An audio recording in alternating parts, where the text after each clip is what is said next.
بسم الله الرحمن الرحيم. الحمد لله رب العالمين وبه نستعين على أمور الدنيا والدين. سبحانك لا علم لنا إلا ما علمتنا إنك أنت العليم الحكيم. رب اشرح لي صدري ويسر لي أمري واحلل عقدة من لساني يفقه قولي. أعوذ بالله من الشيطان الرجيم. ولولا أن ثبتناك لقد كدت تركن إليهم شيئا قليلا. Walaula, dan sekiranya wahai Muhammad, sekiranya kami tidak teguhkan jiwa, walaula an sabbatna,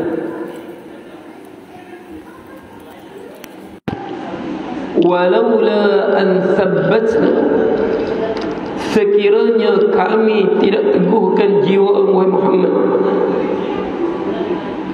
laqad kirta tarkanu ilaihim syai'an qalila, nescaya jiwamu akan condong kepada mereka sedikit. Pasti kau akan cenderung pada mereka. Ada kecenderungan engkau pada mereka. Sini Allah sebut walaula an thabbatna. Jadi apa makna as-sabat? As-sabat ini keteguhan jiwa kita, kekentalan jiwa kita, keteguhan, kekentalan jiwa kita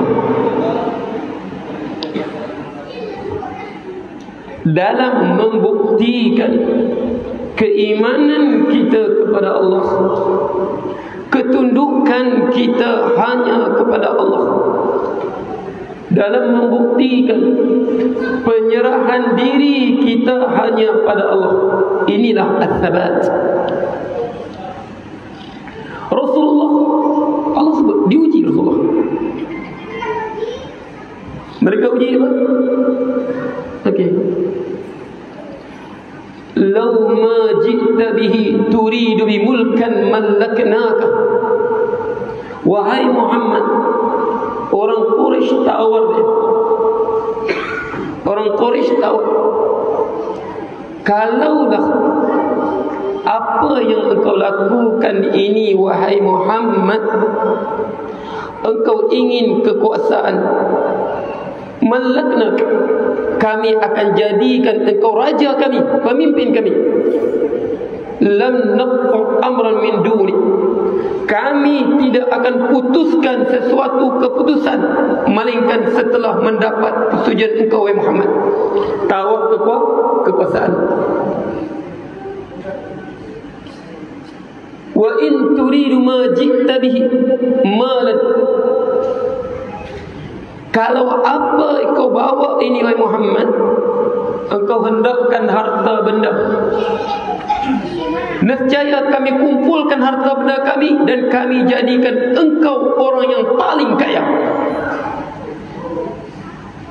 Kalau kena wanita, kami carikan ajmalu nisa'il Arab lak. Kalau kau nakkan wanita, kami carikan wanita paling jelita orang Arab untuk engkau. Mereka tahu Rasulullah. Mereka tahu orang Rasulullah. Harta, pangkat, wanita. Rasul walaula, pujuk Rasulullah. Pujuk Rasulullah. Allah sebut walaula an sabbatnaka laqad kirta tarakanu ilaihim syai'an qalila. Sekiranya kami tidak teguhkan jiwamu wahai Muhammad, Kami tidak teguhkan jiwa, kami mantapkan jiwa engkau wahai Muhammad, nescaya engkau akan cenderung kepada mereka. Pasti kau cenderung kepada mereka. Pasti engkau ingin berlembut dengan mereka. Jadi kita fikir bila ayat ini Allah tuju kepada siapa? Kepada Rasulullah. Paling sempurna iman, paling sempurna taqwa, paling sempurna segala-galanya. Kamalul basyarah mutlak, kesempurnaan seseorang manusia itu ada pada Rasulullah sallallahu alaihi wasallam, sempurna Rasulullah. Tapi Allah sebut walaula an thabbatna, sebab dia juga manusia. Qul innama ana basyarum mithlukum, katakanlah Muhammad, aku ini manusia seperti kamu. Jadi Allah sebut, kalau Allah tak teguhkan jiwa engkau Muhammad, nescaya pasti engkau akan condong kepada mereka. Sebab tu Rasulullah SAW kana akhir ma yaqul Rasul, apa yang Rasulullah SAW sebut, ya muqallibal qulub thabbit qulubi, thabbit qalbi ala din. Ya muqallibal qulub, wahai yang membolak-balikkan hati, wahai yang mengubah-ubah hati. Ada setengah pagi jadi baik, pagi perangai macam malaikat, petang perangai kalah syaitan. Ada setengah petang perangai macam malaikat, pagi esok balik perangai kalah lebih kurang iblis saja. Sebab Rasulullah sendiri banyak disebut ya muqallibal qulub, wahai yang membolak-balikkan hati, sabbit qulubana din. Bahkan Rasulullah sallallahu alaihi wasallam doa iftitah pembukaan salat malamnya apa dia baca? Apa dia baca? Iftitah salat malam tahajud dia. Doa iftitah Rasulullah sallallahu alaihi wasallam dalam salat tahajud dia pernah baca, Allahumma Rabb Jibril, ya Allah, engkaulah Rabb Jibril, wa Mikail, engkaulah Rabb Mikail, wa Israfil, Rabb Israfil. Israfil apa? Dialah yang akan meniupkan sangkakala. Kali pertama tiupan dia akan menghancurkan semua atas muka bumi ini, mematikan. Kali pertama ditiup, semua makhluk atas muka bumi ini, atas langit semua mati. Wa nufiqa fis suri fa fazi'a man fis samawati wa man fil ard, maka ditiupkanlah sangkakala macam tanduk ditiup. Fa fazi'a man fis samawati wal ard, matilah, bergelimpanganlah makhluk-makhluk yang ada di bumi dan di langit. Yang di alam barzakh pun dipingsankan, dahsyatnya tiupannya.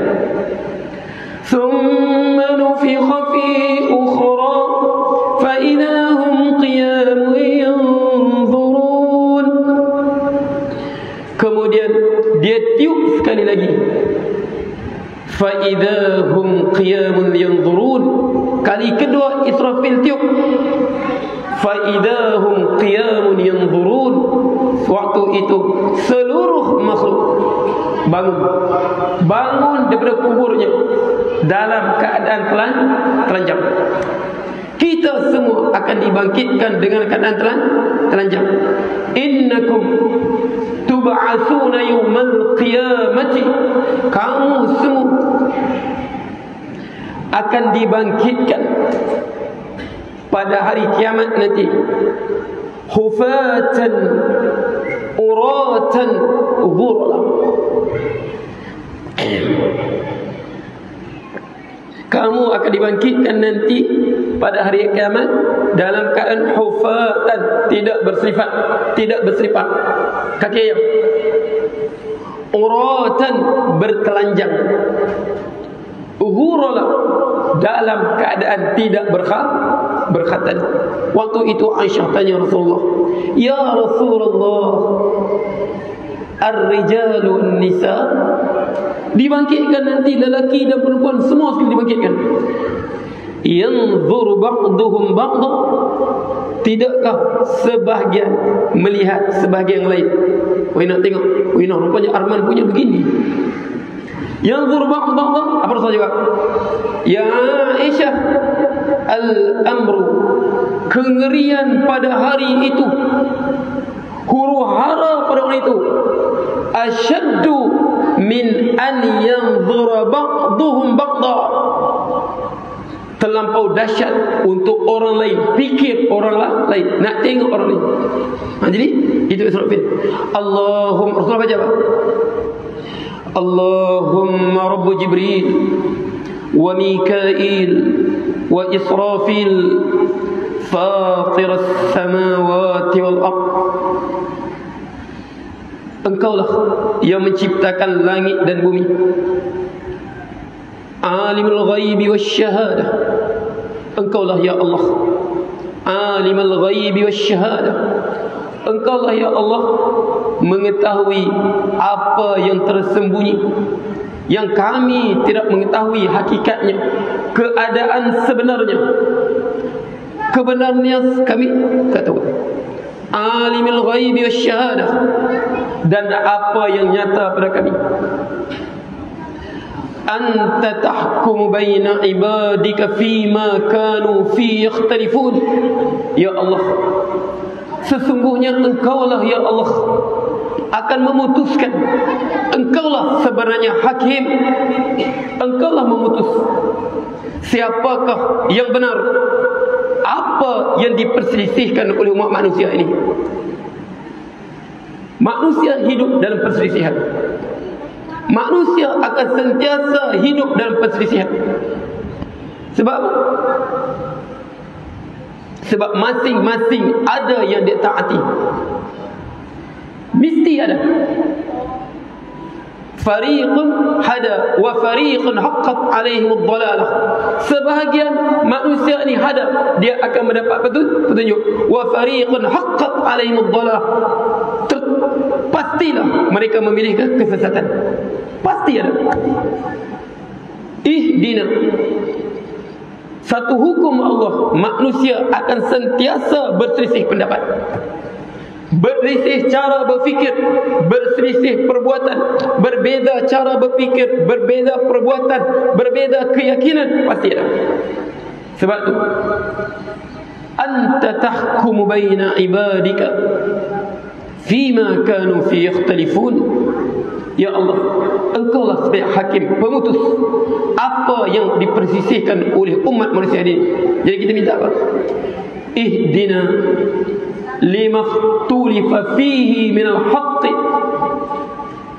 ya Allah, berilah petunjuk kepada kami dengan segala perselisihan yang berlaku di kalangan umat manusia ini.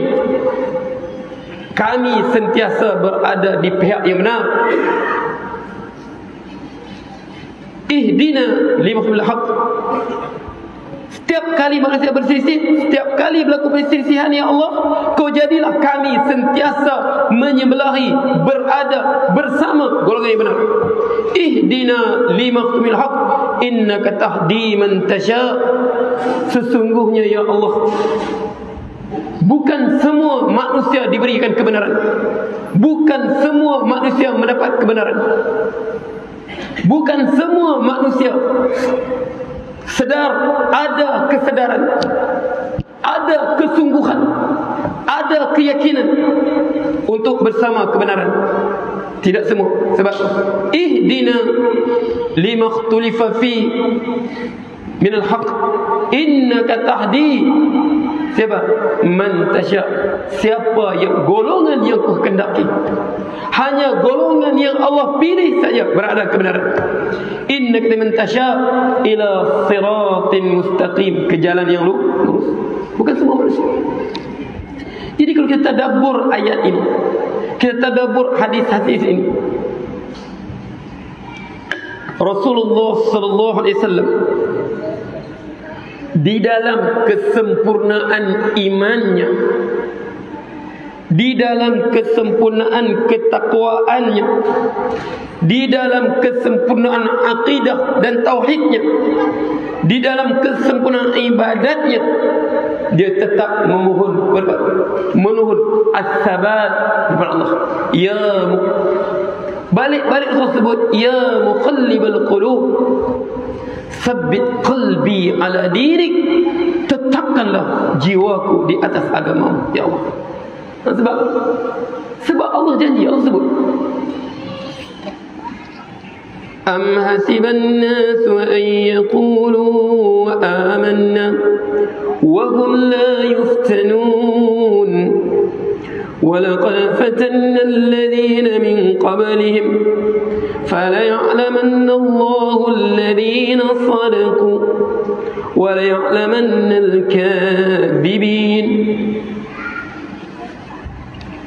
Adakah am hasiban nas an yaqul, adakah manusia menyangka cukup dia benar-benar beriman dengan sekadar dia mengatakan kami beriman? Am hasiban nasu an yaqulu amanna, adakah cukup keimanannya, cukup keimanannya hanya sekadar dia berkata kami beriman, kami beriman dengan Allah, kami beriman dengan Rasulullah, kami hidup menjunjung kitab Allah, kami hidup menjunjung sunnah Rasulullah. Kehidupan kami yakin kekuasaan Allah, makhluk tidak ada kuasa, yang kuasanya Allah saja. Adakah cukup sekadar dilafaz begitu? Am hasiban, makhluk tak ada kuasa, Allah saja kuasa. Makhluk tak ada kuasa, Allah ada kuasa. Adakah semata-mata perkataan tersebut kamu sangka kamu telah beriman? Kamu sangka cukup untuk menyelamatkan kamu dari neraka? Maksud, kami beriman dengan sunnah, kami hidup di atas sunnah, kami golongan sunnah, kami golongan ahli sunnah wal jamaah. Kami hidup berpegang teguh dengan Quran, kami hidup berpegang teguh dengan sunnah Rasulullah. Kami, hati kami hanya kami letakkan Allah kuasa, makhluk tak kuasa, Allah kuasa, makhluk tak kuasa. Am hasiban nas an yaqulu amanna, memadai? Kamu rasa kau akan selamat dari kemurkaan Allah, selamat daripada azab Allah, hanya cukup kamu menuturkan dengan lidah kamu wa hum la yaftanun, padahal mereka belum diuji. Kita selalu sebut fitnah. Apa makna fitnah? Fitnah bukan bahasa Arab awal. Asal fitnah ni bahasa Arab. Apa maksudnya? Menguji untuk tahu hakikat sesuatu. Saya sebut, datang Arman, ini emas ni, tulen ya, tulen emas kau ya, ini tulen ni, bawa sini. Emas aku ni tulen, emas tulen emas aku ni ya, ini tulen emas ni. Emas apa? Jenis emas apa? Ustaz tak tahu emas apa? Emas merah kan? Emas kertas kan? Apa? Mukhlis tahu emas ni sebab dia tukar emas. Emas apa? Emas kertas. Okey. Ini emas kertas tulen ya. Emas ni tulen. Kalau ustaz peniaga emas, cukupkah? Ustaz kata cukup tulen, tak apalah aku beli. Sini aku uji dulu. Sebab tu bahasa Arab sebut fatantu dhahaba binar, aku fitnah emas dengan api, li'aqrifa jawdatahu, untuk aku tahu ketulinannya, untuk aku tahu ketulinan emas tadi. Laqad fatantu adh-dhahaba 'ala nar. Aku fitnah emas di atas api. Abinna dengan api.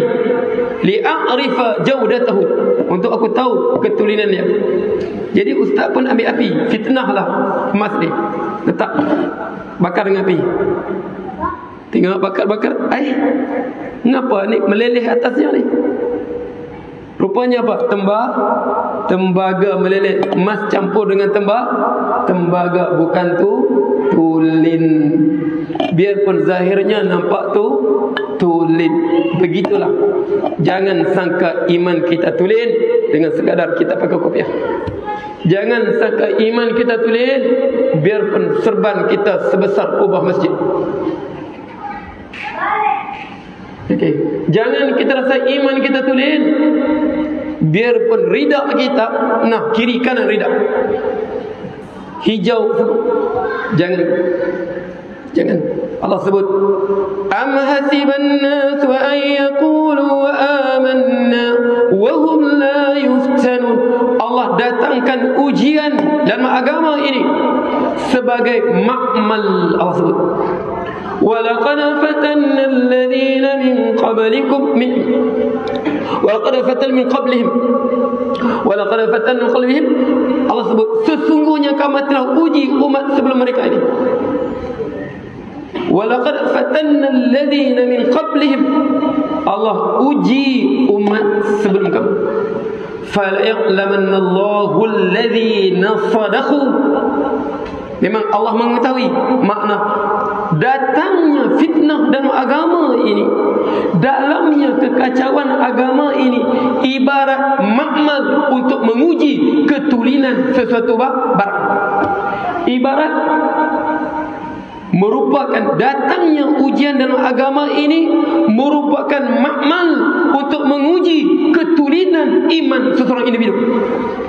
Rasul, وَلَقَدْ فَتَنَّا الَّذِينَ مِنْ قَبْلِهِمْ فَلَيَعْلَمَنَّ اللَّهُ الَّذِينَ صَدَقُوا وَلَيَعْلَمَنَّ الْكَاذِبِينَ.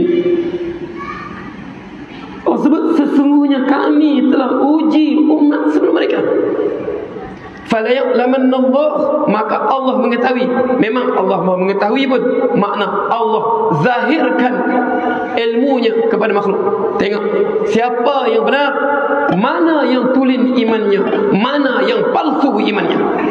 فَلَيَعْلَمَنَّ اللَّهُ, makna Allah zahirkan ilmu yang ada dalam dirinya kepada umat beliau. Siapa yang jujur dalam imannya. فَلَيَعْلَمَنَّ اللَّهُ الَّذِينَ صَدَقُوا وَلَيَعْلَمَنَّ الْكَاذِبِينَ. Dan Allah tunjuk siapa yang berdusta dalam agamanya, siapa yang jujur sewaktu dia kata kami berpegang dengan Quran dan Sunnah, siapa yang berdusta dalam katanya kami berpegang dengan Quran dan Sunnah. Sebab itu ujian dalam agama ini kita melihat datang satu peringkat untuk ujian kepada iman kita. Faham tak? Sebab disebut ujian dalam agama ini merupakan makmal untuk diuji ketulinan iman kita, pengabdian ubudiyah kita kepada Allah. Boleh? Sebab itu kita tengok Allah sebut dia uji. Dia uji umat dulu dahsyat lagi. Ashabul Ukhdud. Ashabul Ukhdud. Apa? والسماء سورة البرج والسماء والشيء قتل أصحاب الأخدود النار ذات الوقود إذ هم عليها قعود وهم على ما يفعلون بالمؤمنين شهود وما نقموا منهم إلا أن يؤمنوا بالله العزيز الحميد. Ashabul Hudud, mereka nyalakan, mereka gali parit, mereka nyalakan api yang sangat marak dalam parit tadi. Dalam parit. Wa hum ala ma yaf'aluna bil mu'minina syuhud.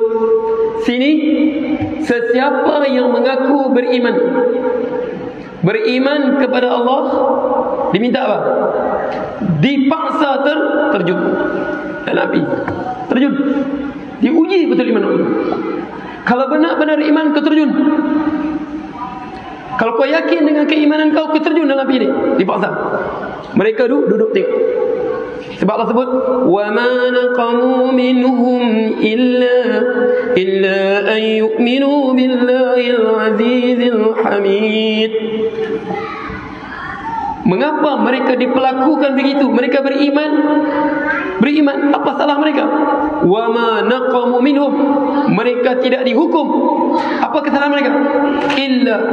Kenapa? Kerana mereka beriman dengan Allah yang Maha Perkasa lagi Maha terpuji.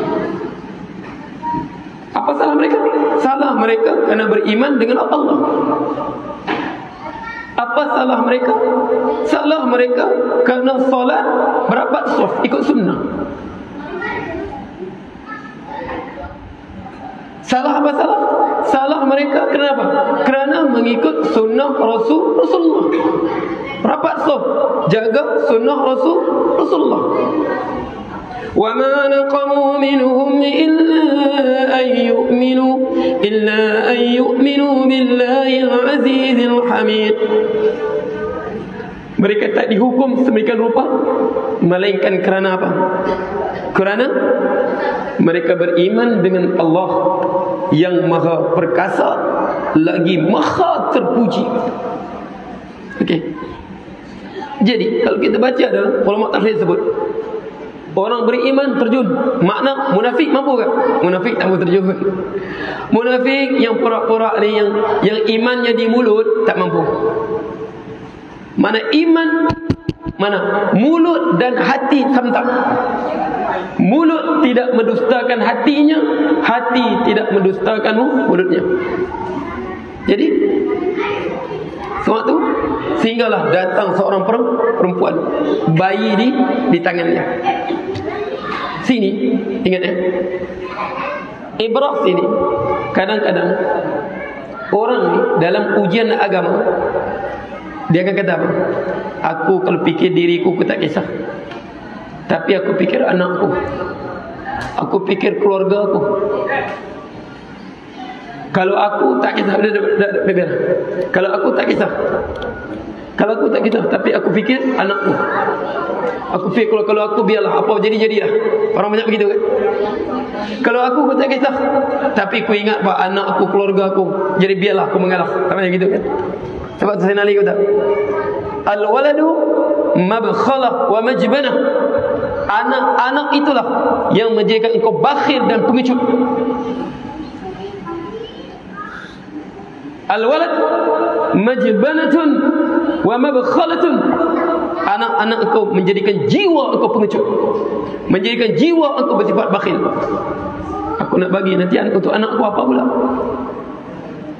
Nah, aku tahulah itu benar, tapi masalah aku kalau aku buat begini, buang kerja aku, anak aku nak makan apa?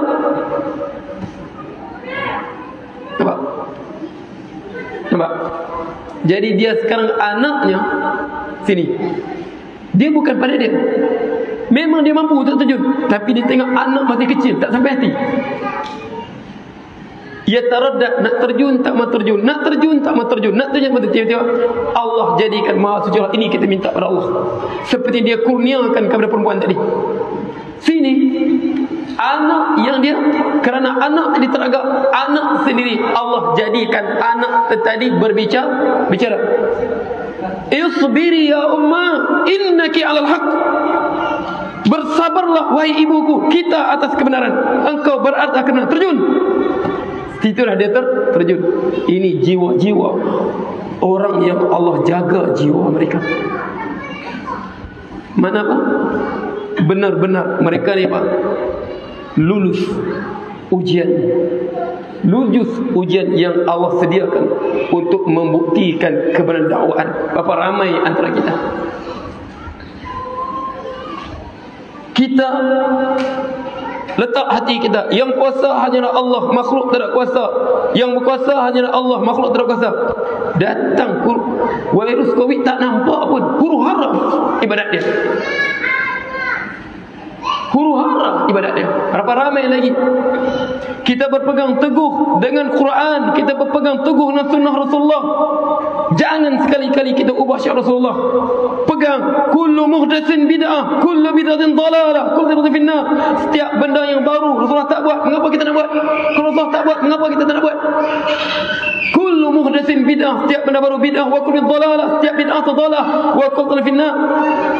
Laungkan kalau benda terbaik untuk agama, mengapa Rasulullah tak buat? Mengapa sahabat tak buat? Pandai lagi kat kita Rasulullah. Sekarang datang ujian. Benarkah kau berada ke sunnah Rasulullah? Walaqad fatanna alladhina min qablik falya'lamanna Allahu alladhina sadaqu. Situlah tunjuk siapa yang jujur dalam agama ini. Walya'lamanna al-kadhibin. Allah tunjuk siapa yang berdusta. Jadi Allah tunjuk. Sebab kita kata fitnah ini apa? Ujian dalam agama ini dia merupakan makmal untuk menguji ketulinan iman seseorang, kejujuran iman seseorang. Sebab itu kita sentiasa kita berdoa kepada Allah, ya muqallibal qulub tsabbit qulubni. Sebab itu Allahumma la takilni ila nafsi tarfata aini. Allahumma la takilni, ya Allah janganlah biarkan diriku menguruskan diriku. Aku tak mampu ya Allah. Jangan kau biarkan aku sentiasa ya Allah berada dalam penjagaanmu ya Allah. Allahumma la takilni nafsi tarfata ainin. Innaka in takilni ila nafsi, Allahumma la takilni ila nafsi tarfata ainin. Ya Allah, janganlah biarkan aku untuk menjaga diriku ni. Janganlah kau biarkan aku ini untuk menjaga diriku tarfata ainin, biarpun sekejip mata. Doa kita. Sekejip mata kita mau. Semua setiap detik kita di bawah jagaan Allah. Ini apa? Kita jaga kita jaga kita. Apa itu? Allahumma la takilni tarfata ainin, sekejip mata. Wala asra min dhik, walaupun kecil lagi pada itu. Innaka ya Rabbi, Tuhanku. Innaka in takilni ila nafsi, kalau kau biarkan diriku ini untuk mengurusi diriku, menjaga diri, tukharribni minasyarr, berarti ya Allah aku merayu padamu. Kalau kau buat begitu pada aku ya Allah, seperti kau buat orang yang kau sesatkan. Kau biarkan aku. Innaka in takilni, innaka in takilni ila nafsi tukharribni minasyarr, berarti aku mendekatkan aku kepada kebinasaan ya Allah. Wa tuba'id anil khair, kau jauhkan berkat kebaikan. Fa inni ya Rabbi, maka sesungguhnya aku wahai Tuhanku, la athiqu, tidak pernah aku yakin, tidak pernah aku percaya, illa bi rahmatik, dengan rahmat yang engkau kurniakan ya Allah. Itu saya aku percaya. Wadih, harap diriku tak mampu. Sebab tu kita bukan tahu apa datang macam mana kita buat tahu. Sebab masa-masa akan datang kita tahu. Sebab hati ini sentiasa berubah. Sebab cuma kita mampu berdoa, semoga Allah dalam keadaan fitnah yang apa?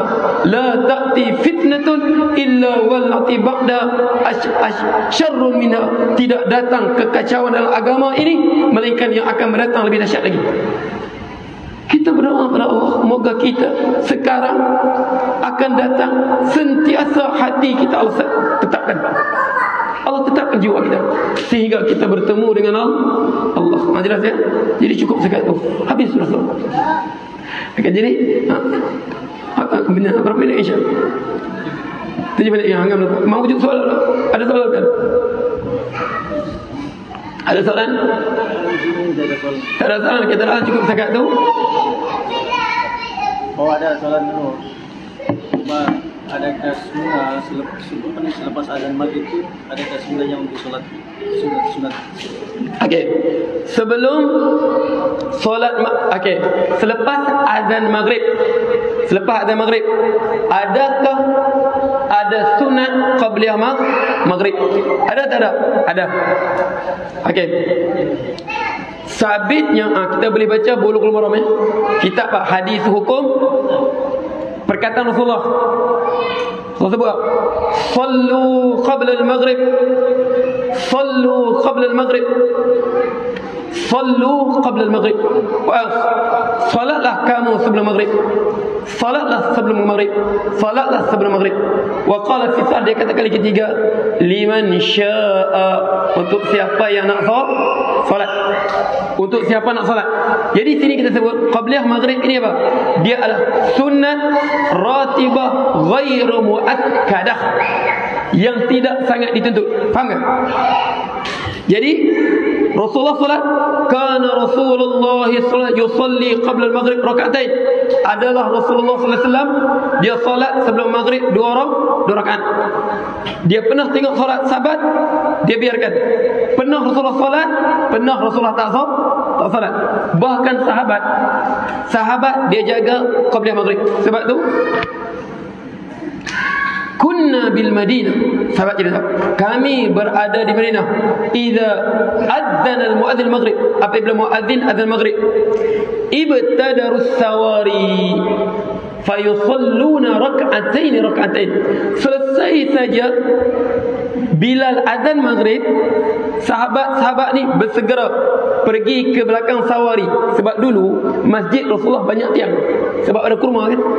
Jadi mereka pergi ke belakang tiang kurma ni, fayusallu rak'atain.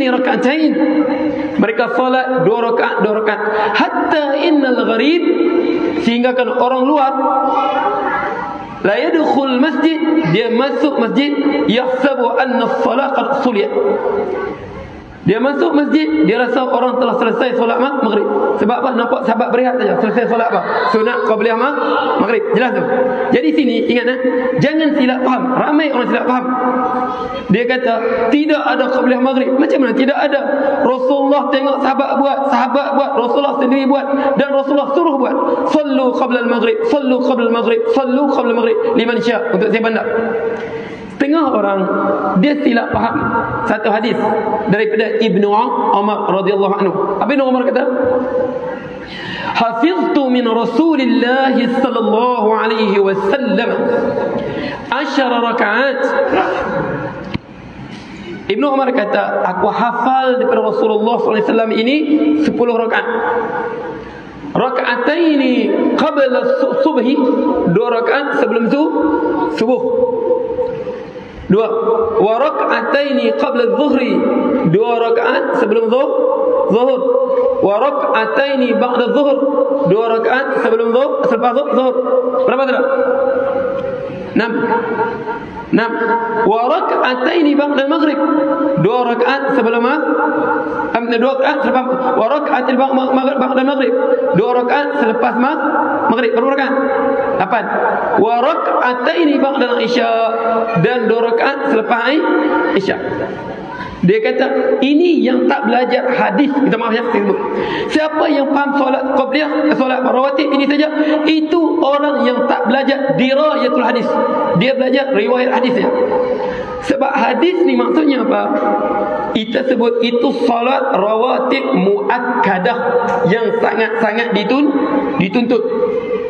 2 rakaat sebelum zuhur, 2 rakaat sebelum subuh, 2 rakaat sebelum zuhur, 2 rakaat selepas zuhur, 2 rakaat selepas maghrib, 2 rakaat selepas isya. Sebab kejahilan ni lah dia kata apa? Tidak ada qabliyah isya, tidak ada qabliyah maghrib, tidak ada qabliyah asar. Sebab dia tak faham hadis.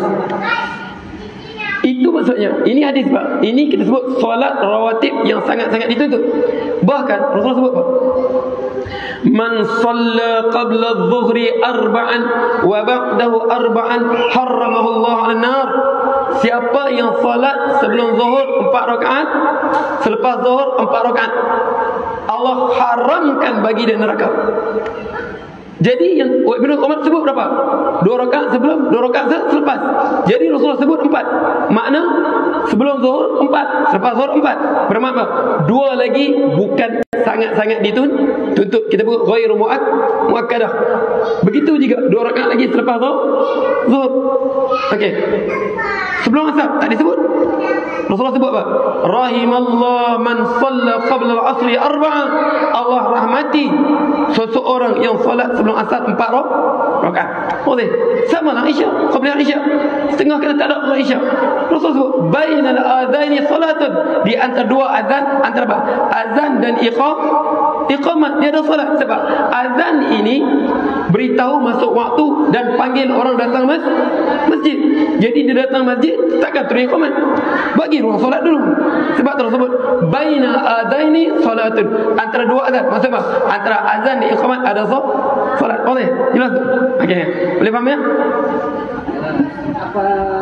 Apakah sunnah-sunnah itu dilakukan selepas menerima pelajaran lain? Okey, sunnah dia. Okey, ringkas saya. Dah keluar waktu syak. Okey, selepas dapat bayi ya. Sunnah dia pertama. Pertama sekali tahnik. Bawa kepada orang alim, arman ke, gan ke. Suruh tahnik dia. Tahnik ini okey, Rasulullah kelahiran pertama di Madinah. Siapa bayi pertama dilahirkan orang Muhajirin di Madinah? Nah, cepat sejarah Islam. Siapa? Orang pertama lahir Abdullah ibn Zubair. Dia pertama lahir. Jadi dibawa jumpa Rasulullah. Jadi dia ambil apa? Dia ambil kurma, letak apa? Di ram di atas tu. Itu. Tahnik. Tahnik bukan hari ke-7 ya. Tahnik selepas lahir. Tengah orang dah. Hari ke-7 Ustaz, aku nak tahnik dia. Bapak sendiri boleh? Bapak sendiri boleh. Tahnik. Okey. Sebelum tahnik tu. Okey, azan di telinga kanan dia, iqamat di telinga kiri dia. Biar pun hadis dhaif tapi kita amal fadil amal. Azan Rasulullah sallallahu alaihi wasallam fi udhun Hasan al-yumna wa aqam fi al-yusra hayna waladatu Fatimah. Rasulullah azan di sebelah kanan telinga Hasan dan di iqamat sebelah telinga kiri sewaktu Fatimah lahirkan al-Hasan. Fadil. Kemudian tahnik. Kemudian apa? Hari ke-7 dia apa? Dia akikah. Kemudian apa? Dia beri nama. Sebab tu al-ghulamu murtabi aqdi yuzbah anhu yamusabi'. Ibu akikah ya. Itu kalau mampu ya. Wa yusamma dan diberi nama. Kemudian apa? Wa yuhallaq, dikasih lari rambut dia, bagi rambut baru. Larikan rambut dalam perut tadi. Bagi rambut dulu yang sudah. Makna tinggalkan rambut daripada alam rahim dia, ganti alam dunia tu. Kemudian apa? Disunat lagi, kita ambil rambut tadi, kita timbang. Kita timbang berapa gram? Contoh 1 gram. Sedekahlah 1 gram emas. Ataupun setengah gram kan? Okey, makna rambut dia lebat 1 gram. 1 gram emas kita sedekahkan. Sedekah emas, nilaikan 1 gram emas berapa ringgit? Sedekahkan, tanda kesyukuran kita pada Allah. Jelas. Itu secara ringkasnya. Jelas ya? Okey. Dan tidak ada ya sunnahnya ambil uri dia pergi letak atas pokok. Uri tanam saja. Ini urinya letak apa nak? Penuh pokok-pokok apa? Di batu empat tu, nah, plastik apa? Plastik uri bayi. Letak pensel supaya budak pandai menulis. Letak komputer supaya pandai komputer. Letak apa? Letak screwdriver supaya pandai apa? Mekanik. Letak rim kereta supaya pandai apa? Okey, aku liqali hadza wa astaghfirullah li wa lakum wa billahi taufiq hidayah. Bismillahirrahmanirrahim. Alhamdulillahirabbil alamin. Hamdan hamidin, hamdan syakiran mazidah. Ya rabb sultani. Allahumma shalli sallim Allahul haqq haqqan warzuqna ittiba'ah wa lil batil batil warzuqna ijtinabah wa la taj'al multabisan علينا فنضل وجه المتقين إماما. اللهم اصرف عنا البلاء والوباء والفحشاء المنكر والمهن والفتن والأشياء غيره. اللهم ربنا آتنا في الدنيا حسنة وفي الآخرة حسنة وقنا عذاب النار. وصلى الله عليه وسلم والحمد لله رب العالمين. تقبل الله منكم.